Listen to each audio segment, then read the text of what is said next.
us online. Thank you for being a part of what's happening at the chapel today.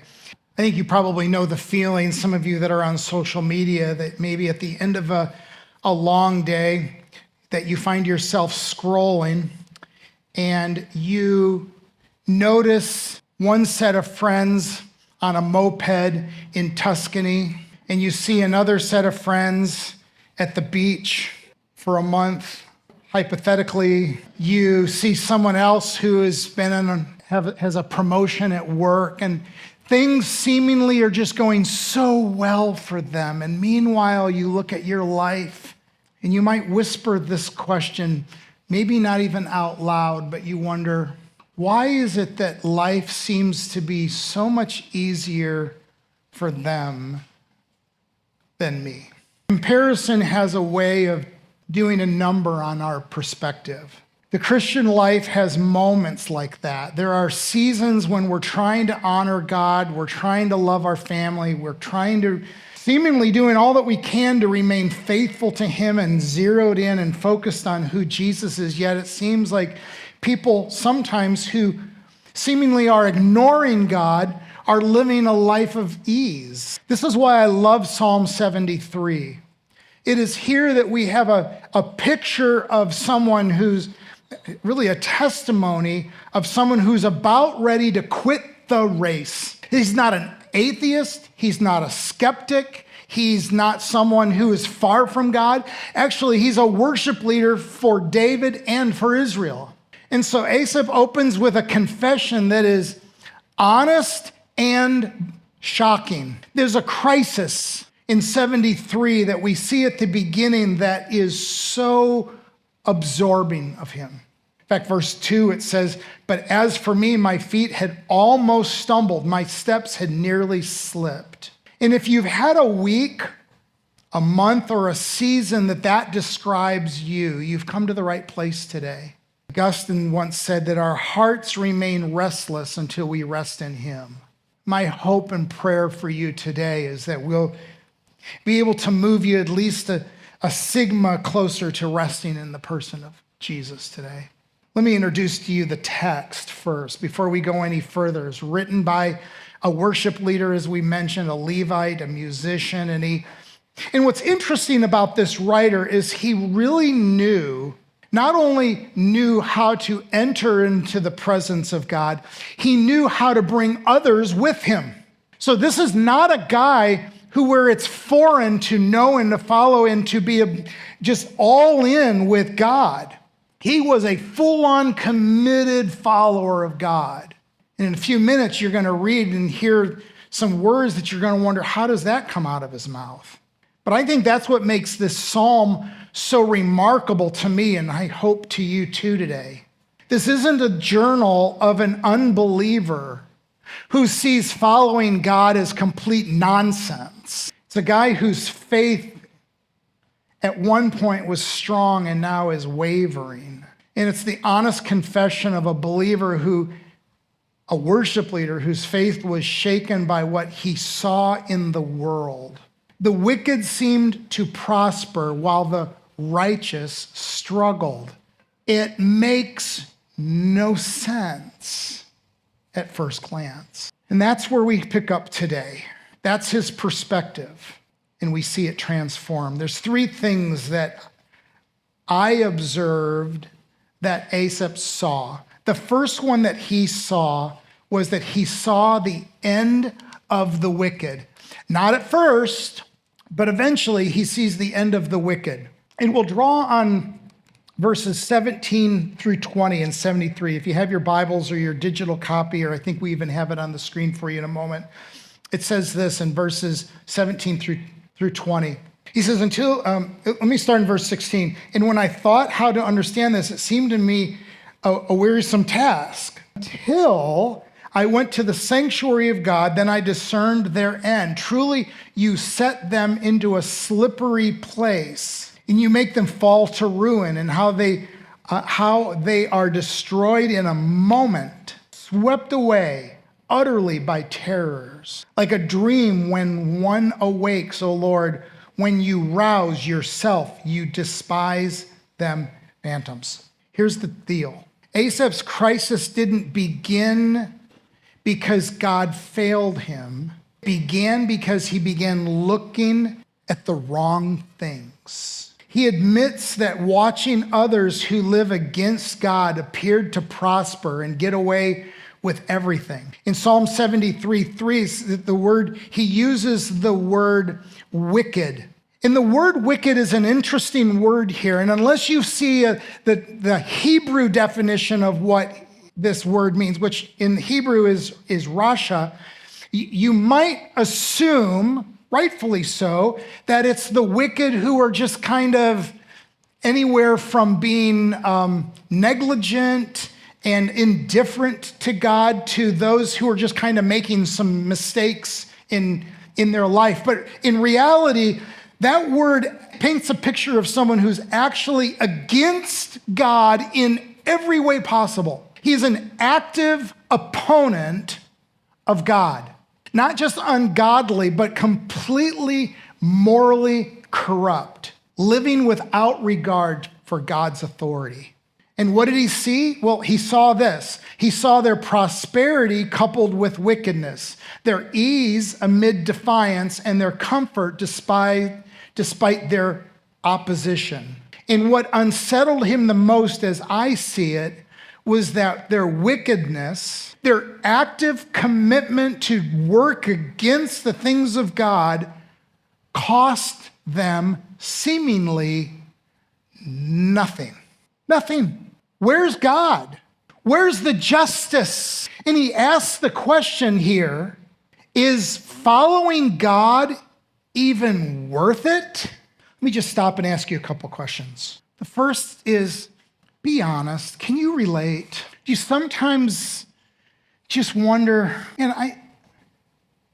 I'm just doing all that I know to do, doing the right things. I'm giving it all I got. When's it going to turn for me? Let me ask you this. Have you noticed that measuring God's goodness, have you noticed that in your life, you're measuring God's goodness by your circumstances? Let me ask that again. Have you found yourself measuring God's goodness or his lack of goodness by the circumstances in your life? I believe the root of all sin comes when we become suspicious of his goodness. Another question that I think is worth asking here is, have you also wondered if following God is even worth it in your life? If that's you today, I invite you to stay with me. But in verse 17, we see some changes take place. By the way, I'm not much of a movie person. Some of you love movies. I don't know the difference between Star Trek and Star Wars, to be honest with you. And I don't care. Get over it. I do like the old classics. There's a couple classics that we all know, that we all love, and the world would have just a better place because of it. Of course, it's, what about Bob? I know that's on your list. Oh, and Blues Brothers. I know that the world is a better place because of those two things. But those of you that are movie buffs and like movies, you understand that when you're watching movies, that usually at about 2/3 point, something happens in the movie that there's a twist. There's a pivot that takes place. And you, as a viewer of the movie, you take notice and you're like, oh, things are about. It has to in an hour and a half. And in about 60 minutes, you're like, okay, now the good guy's going to start winning. That's verse 17 in chapter 73. Something happens in this verse that everything turns. I think we have it up on the screen. Listen to this. Until I went into the sanctuary of God. That word's until. If you have an analog copy as I do, you can circle it as I did. That word until says this. It's bad, it's bad, it's bad, it's bad, it's bad, until. It all changes in verse 17. So until I went into the sanctuary of God, then I discern their end. I came to this perspective that it seems like they are living wicked lives permanently, and are going to get away with it. But in reality, in verse 17, I went into the sanctuary of God, I went into the presence of God, and I realized their end. Truly, you set them in a slippery place. By the way, where else did we see slippery place? In verse 2, he said his feet were slippery. He was about ready to stumble. So now we got this picture of this guy who's so honest about life. I don't know if I can hang on. I'm like on a cliff. My feet are about ready to slip. So that's verse 2. Verse 28, go forward. And what does he do? He uses the same word from verse 2. And he says, it is their feet that are actually slippery. Verse 19, how they are destroyed in a moment, swept away utterly by terrors, like a dream when one awakes. And we see this.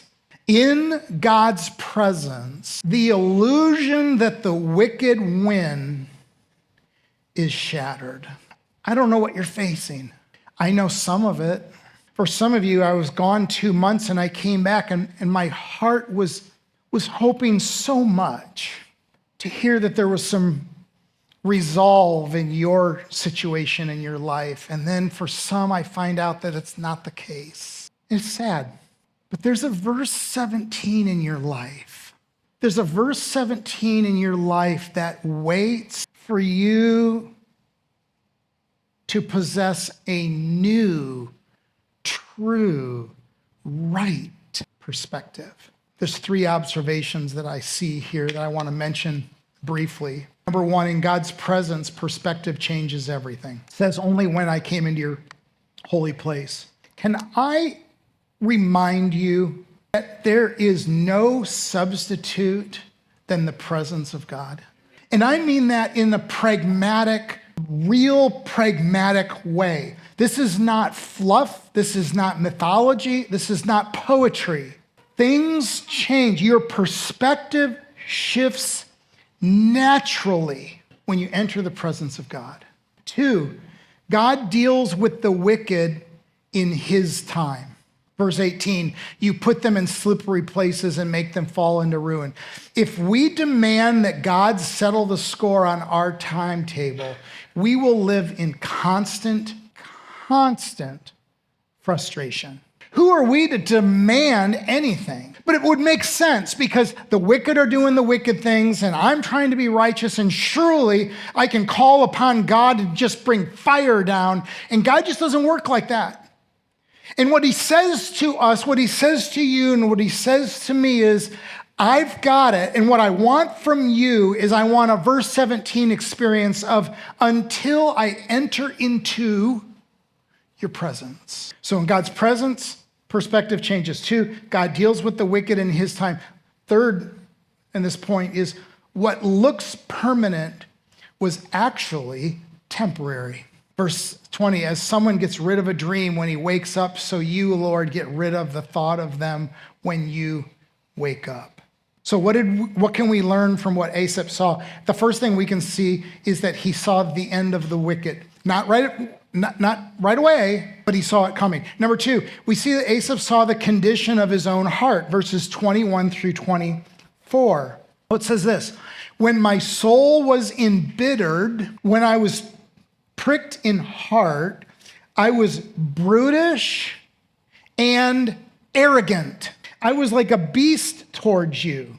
You have teenagers, you know what that's like. Verse 23, nevertheless, I am continually with you. You hold my right hand. You guide me with your counsel. So we see this. Here's the biggest surprise to me. The biggest problem wasn't out there. The biggest problem was in here. That's the biggest problem. Notice the words, there's several here. When my soul was embittered, there's 1. When I was pricked in the heart, I was brutish, there's 2. Number 3, there's arrogant. And there's 4, I was acting like a beast to you. There's 2 main conclusions from these verses, 21, 22, and then 23 and 24, that really is the climax of this passage. We see a change happen in verse 17, but we really see it develop here. This is the climax. Here's your takeaway. This is your take home and make a difference in your life. 2 points. One is, what did Asaph do?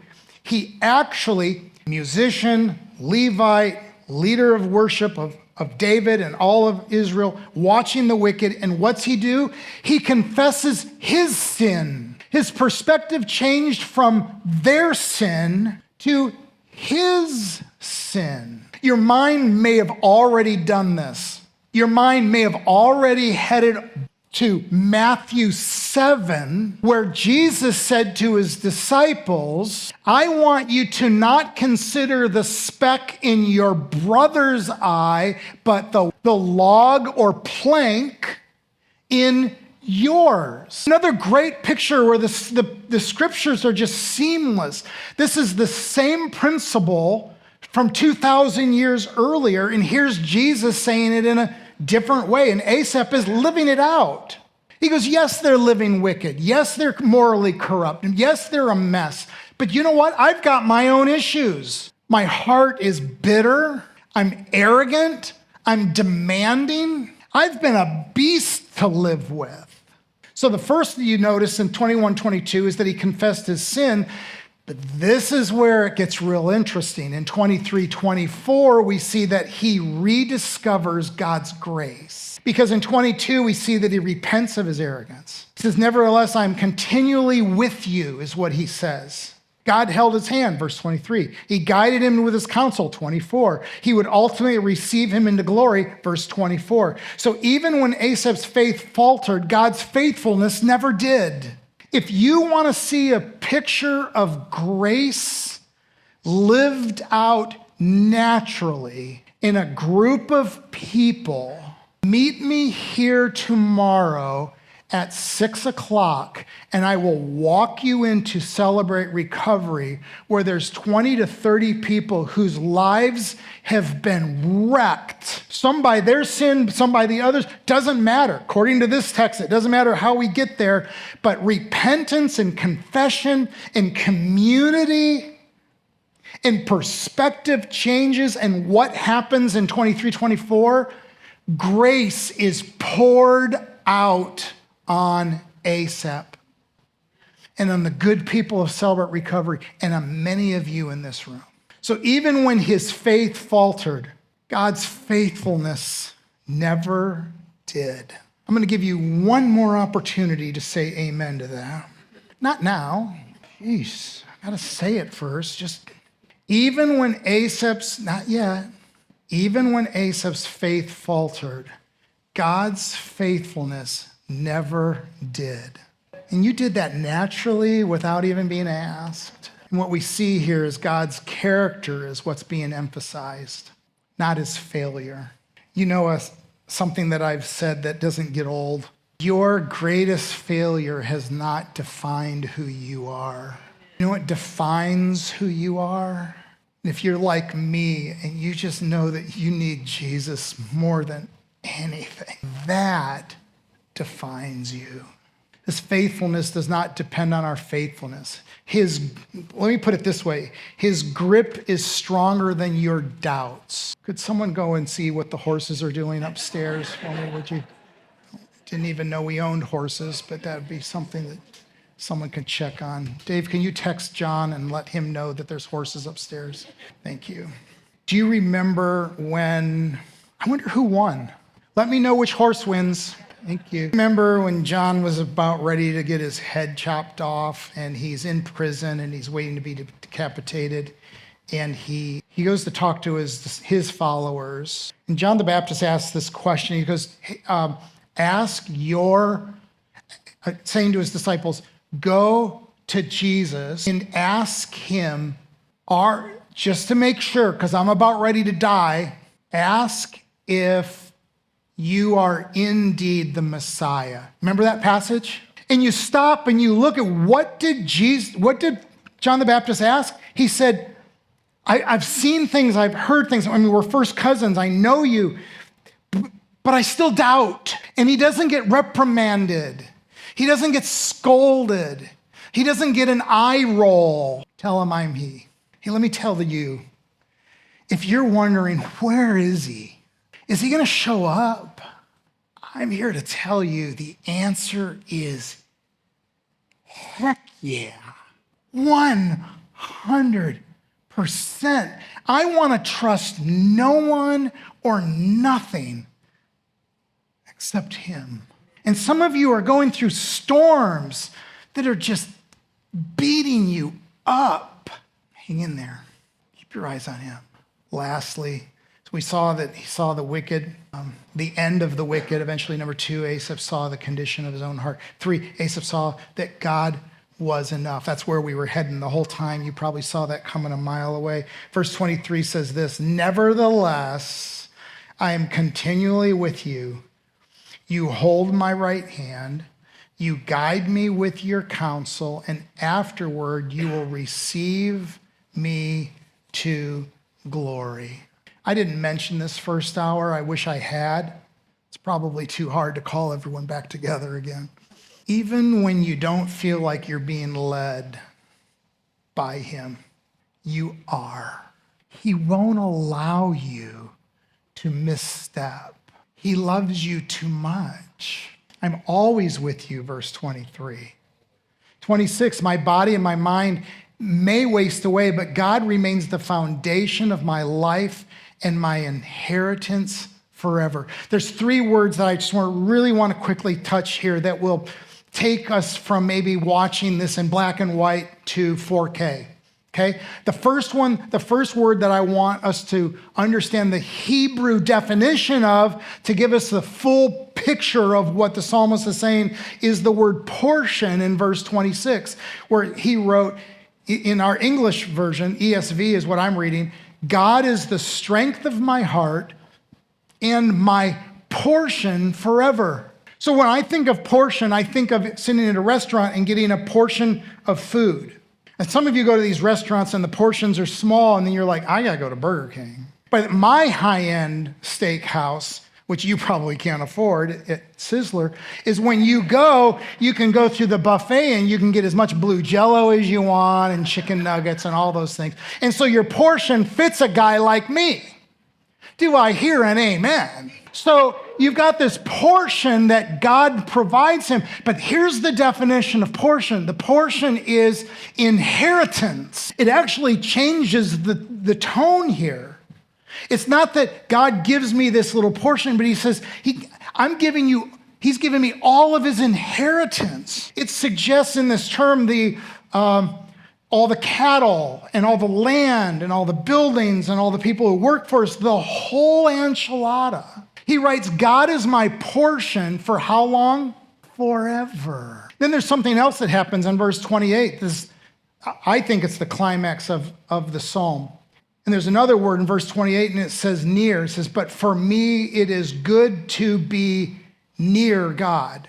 And the word near suggests not proximity, but relationship. Some of you have family outside of Arizona, and you're very close.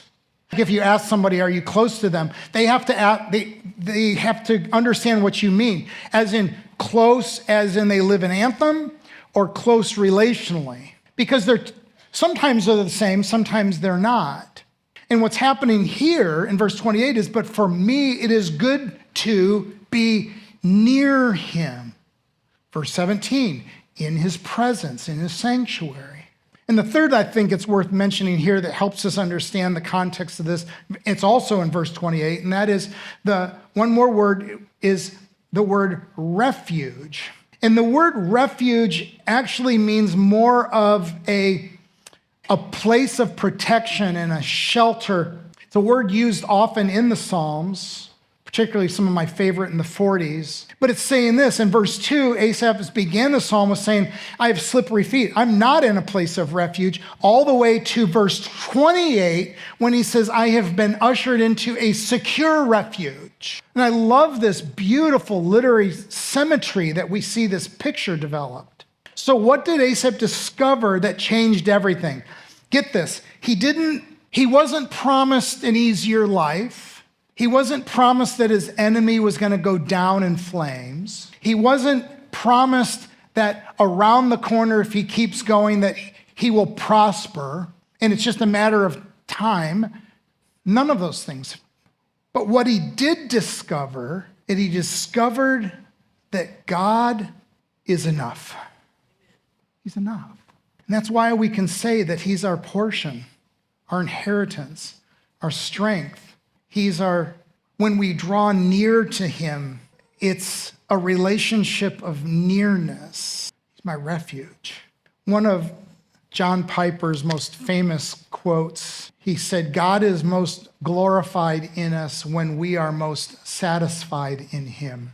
You would think that it's easy to think in terms of God is most glorified in us when he uses us the most, when we serve the most, when we give the most money, when we sacrifice. No, John puts it best when he says, God is most glorified in my life when I am most satisfied in him.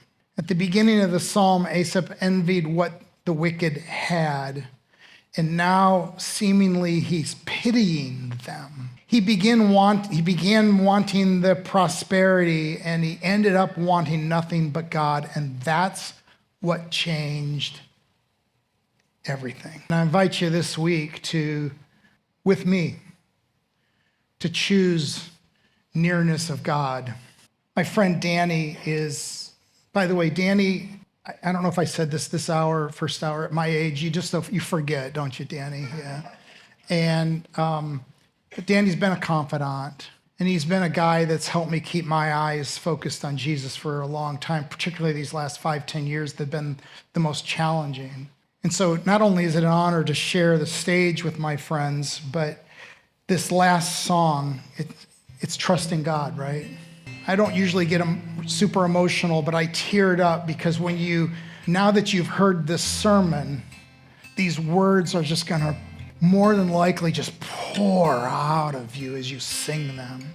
And some of you, and here's the stark truth, is some of you haven't been able or willing to trust him in a long time, but because of Psalm 73, today you have a new lease on spiritual life.